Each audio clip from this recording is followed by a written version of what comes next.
മാലോകരെയെല്ലാം ഒന്നായി കാണുന്ന ഒത്തുചേരലിൻ്റെ മഹത്തായ ഒരു ഉത്സവമാണ് ഓണം.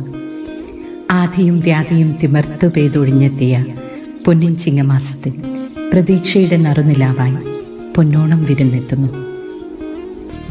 തെച്ചിയും തുമ്പയും കണ്ണാന്തളിയും കാക്കപ്പൂവും പൂത്തുലഞ്ഞു നിൽക്കുന്ന പൂവിളിയുടെ പൂക്കുടയുടെ പൊന്നോണക്കാലം. കള്ളവും ചതിയുമില്ലാത്ത ഒരു നാടിൻ്റെ ഭരണാധികാരി സ്നേഹവും സമത്വവും ഉദ്ഘോഷിച്ചുകൊണ്ട് കടന്നു വരുമ്പോൾ വാക്കുപാലിച്ച ധീരനും നീതിമാനുമായ മഹാനായ ആ ഭരണകർത്താവിനെ വരവേൽക്കുന്ന സുദിനം കൂടിയാണ് ഓണം.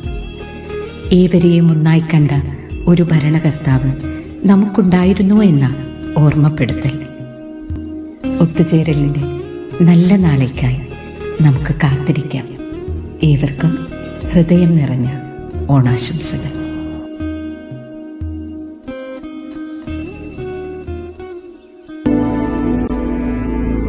മഹാരാജാവ് നീണാൾ വാഴട്ടെ. രാജനർത്തകിമാർ അങ്ങയുടെ അനുവാദത്തിനായി കാത്തു നിൽക്കുന്നു. ആട്ടവും പാട്ടും തുടങ്ങട്ടെ.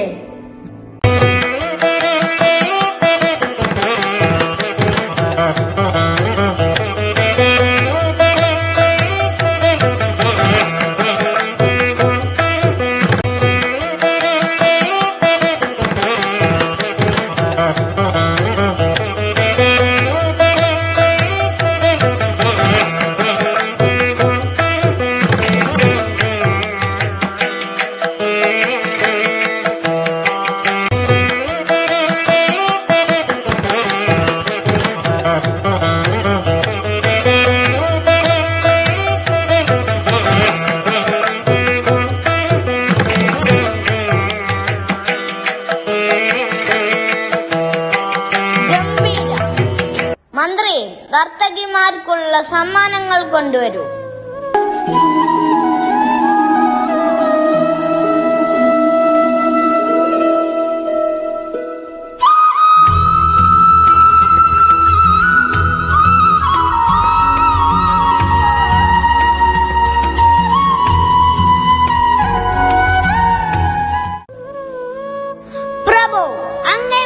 കാണിക്കാൻ കുറച്ചു പേർ കാത്തു നിൽക്കുന്നു.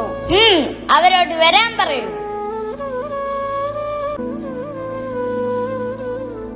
മഹാരാജാവ് തിരുമനസ്സിനാളുവാഴട്ടെ. ഈ സമ്മാനങ്ങൾ സ്വീകരിച്ചാലും ഈ കാഴ്ചദ്രവ്യങ്ങളും സ്വീകരിച്ചാലും പ്രഭോ. എന്തുപറ്റി? എന്താണ് ഇത്രയും അധികം കാഴ്ചദ്രവ്യങ്ങൾ? ഈ പ്രാവശ്യം ധാരാളം വിളവ് ലഭിച്ചിരിക്കുന്നു പ്രഭോ. ഞങ്ങൾ ഗ്രാമവാസികൾ എല്ലാവരും വളരെ അധികം സന്തോഷത്തിലാണ്. ഈ സന്തോഷം അങ്ങയുമായി പങ്കുവയ്ക്കാൻ വന്നതാണ് ഞങ്ങൾ.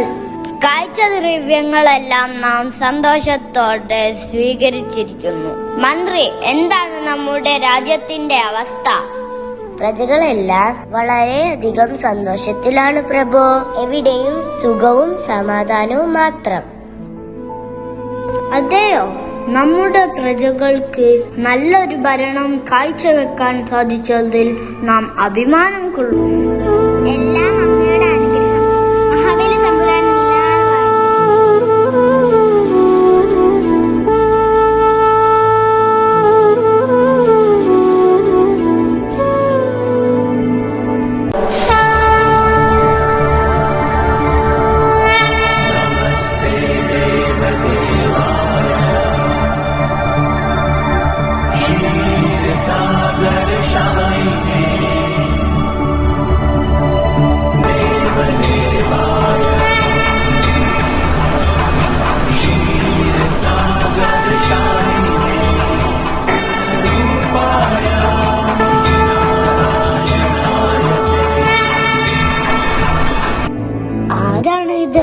ദേവേന്ദ്രനോ? എല്ലാവരും ഉണ്ടല്ലോ. അപ്പോ ദേവലോകത്തിന്റെ സ്ഥിതി അത്ര പന്തിയല്ല. മാത്രവുമല്ല, ദേവലോകം ഇപ്പോൾ ഭീഷണിയുടെ വക്കിലുമാണ്. ഇങ്ങനെ പോയാൽ ആരെയും മോഹിപ്പിക്കുന്ന ദേവലോകം നമ്മൾക്ക് നഷ്ടമാകും. എങ്ങനൊക്കെ പറയാൻ എന്ത് പറ്റി ദേവേന്ദ്ര?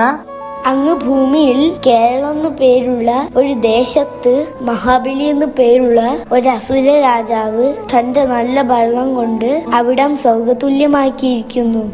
പക്ഷെ അതൊരു നല്ല കാര്യമല്ല. പക്ഷെ ഇങ്ങനെ പോയാൽ ആ മഹാബലി നമ്മുടെ ദേവലോകം കൂടി ആക്രമിച്ച് കീഴ്പ്പെടുത്തും. നമ്മുടെ സ്ഥിതി അപകടത്തിലാവും. അങ്ങുടൻ എന്തെങ്കിലും ചെയ്തേ മതിയാവൂ. ഞങ്ങളെ രക്ഷിക്കണം. ദേവലോകത്തെ രക്ഷിക്കണം പ്രഭോ. വിഷമിക്കണ്ട, നാം ഉടനെ വാമന വേഷത്തിൽ അവതരിക്കുന്നുണ്ട്. വേണ്ടത് ചെയ്യാം.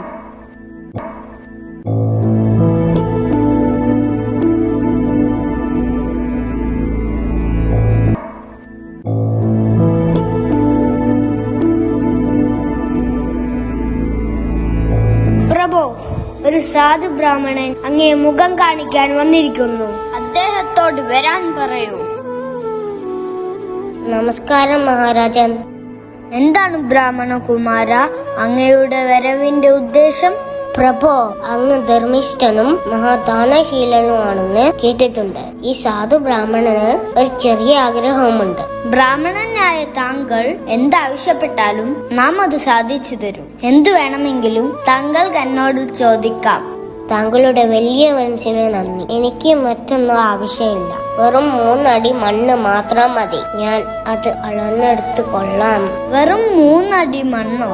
താങ്കൾക്ക് എത്ര ഭൂമി വേണമെങ്കിലും അളന്നെടുക്കാം. വേണ്ട പ്രഭോ, എനിക്ക് 3 അടി മണ്ണിന്റെ ആവശ്യം മാത്രമേ ഉള്ളൂ. അതിന് അനുവാദം നൽകിയാലും അങ്ങയുടെ ഇഷ്ടം പോലെയാവട്ടെ. മഹാവിഷ്ണുവിന്റെ അവതാരമായ വാമനൻ അനന്തരം ആകാശം മുട്ടെ ഭീമാകാര രൂപമായി വളർന്നു. 1-ാമത്തെ അടികൊണ്ട് ഭൂമിയും 2-ാമത്തെ അടികൊണ്ട് സ്വർഗവും അളന്നെടുത്തു. 3-ാമത്തെ അടിവെക്കാൻ സാധിക്കാതെ നിൽക്കുന്ന വാമനൻ. മഹാരാജൻ, അങ്ങ് ഈ സാധു ബ്രാഹ്മണന് നൽകിയ വാക്കു പാലിക്കണം. 3-ാമത്തെ അടി ഞാൻ എവിടെ വെക്കും? ബ്രാഹ്മണ ശ്രേഷ്ഠ, നമുക്ക് മരണത്തെ ഭയമില്ല. അതിലും വലുതാണ് നാം കൊടുത്ത വാക്ക്. 3-ാമത്തെ അടി നമ്മുടെ ശിരസിൽ ചവിട്ടി നമ്മളെ പാതാളത്തിലേക്ക് അയച്ചാലും.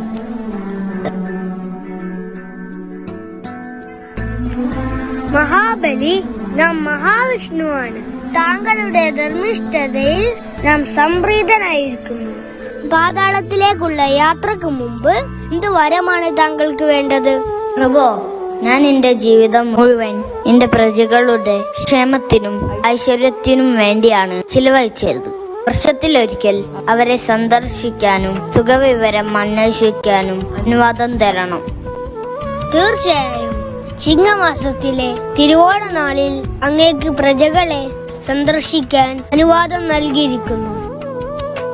വിജയീ ഭവ. അനന്തരം വാമനൻ മഹാബലിയെ പാതാളത്തിലേക്ക് ചവിട്ടിത്താഴ്ത്തുന്നു. ചിങ്ങമാസത്തിലെ തിരുവോണം നാളിൽ മഹാബലി തന്റെ പ്രജകളെ കാണാൻ വരുന്നു എന്നതാണ് ഓണത്തിന്റെ ഐതിഹ്യം.